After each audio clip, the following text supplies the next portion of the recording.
Epstein ഫയലുകൾ പുറത്തു വന്നതോടുകൂടി വലിയ കോളിളക്കമാണ് അമേരിക്കയിൽ ഉണ്ടായിരിക്കുന്നത്.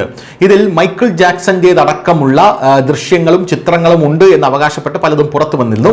എന്നാൽ മൈക്കിൾ ജാക്സന്റെ ഡ്രമ്മറായിട്ടുള്ള ജൊനാഥൻ ഷുഗർഫൂട്ട് ഇത് നിഷേധിച്ചുകൊണ്ട് രംഗത്തെത്തി.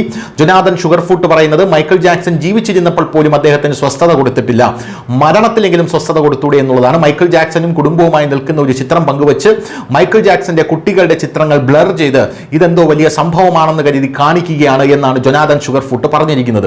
മൈക്കിൾ ജാക്സന്റേത് മാത്രമല്ല, ബിൽ ഗേറ്റ്സിന്റേത് അടക്കമുള്ള ചിത്രങ്ങൾ ഇതിനകത്തുണ്ട്, ബിൽ ക്ലിന്റന്റെ ചിത്രങ്ങളുണ്ട്. എന്നാൽ ഇപ്പോൾ പുറത്തു വരുന്ന റിപ്പോർട്ടുകൾ അനുസരിച്ച് ഡൊണാൾഡ് ട്രംപിന്റെ ചിത്രങ്ങൾ എവിടെ പോയി എന്നുള്ളതാണ്. ഡൊണാൾഡ് ട്രംപിന്റെ ചിത്രങ്ങൾ അടങ്ങിയ ഫയലുകൾ കാണാനില്ല എന്നുള്ള റിപ്പോർട്ടുകളാണ് പുറത്തു വരുന്നത്. ഡൊണാൾഡ് ട്രംപ് സെക്സ് ട്രാഫിക്കിന്റെ മന്നനായിരുന്നു എന്നാണ് പല ആൾക്കാരും അഭിപ്രായപ്പെടുന്നത്. ഇപ്പോൾ ഒരു ഡെമോക്രാറ്റിക് MP പറയുന്നത് ഡൊണാൾഡ് ട്രംപ് എപ്സ്റ്റീൻ ഫയലിൽ നിന്ന് തന്റെ ചിത്രങ്ങൾ നീക്കാനായി 1000 പേരുടെ ഒരു കമ്മിറ്റിയെ നിയോഗിച്ചു എന്നാണ് ഇപ്പോൾ ഒരു ഡെമോക്രാറ്റിക് MP പറയുന്നത്. കുപ്രസിദ്ധ കുറ്റവാളി ജെഫ്രി എപ്സ്റ്റീനുമായി ബന്ധപ്പെട്ട ദശലക്ഷക്കണക്കിന് വകുപ്പ് ഫയലുകൾ US നീതിന്യായ വകുപ്പ് വെള്ളിയാഴ്ച പുറത്തുവിട്ടിരുന്നു. ചില ഫയലുകൾ ശനിയാഴ്ച അപ്രതീക്ഷിതമായതാണ് ഇപ്പോൾ പുതിയ വിവാദമായി അവിടെ പരിണമിച്ചിരിക്കുന്നത്.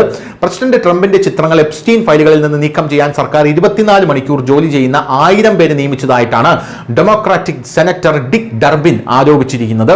വെള്ളിയാഴ്ച ജസ്റ്റിസ് ഡിപ്പാർട്ട്മെന്റ് ജെഫ്രി എപ്സ്റ്റീനുമായി ബന്ധപ്പെട്ട ദശലക്ഷക്കണക്കിന് രേഖകൾ പുറത്തുവിട്ടതിന് പിന്നാലെയാണ് ഈ കോളിളക്കങ്ങളെല്ലാം ഉണ്ടായത്.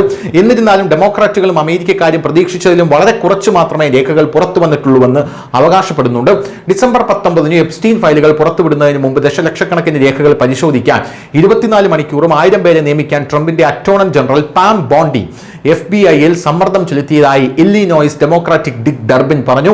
എപ്സ്റ്റീൻ ഫയലുകളിൽ പ്രസിഡന്റ് ട്രംപിനെ കുറിച്ചുള്ള ഏതെങ്കിലും രേഖകൾ ചൂണ്ടിക്കാണിക്കാൻ ഈ ആളുകളോട് നിർദ്ദേശിച്ചതായി ഞാൻ മനസ്സിലാക്കി.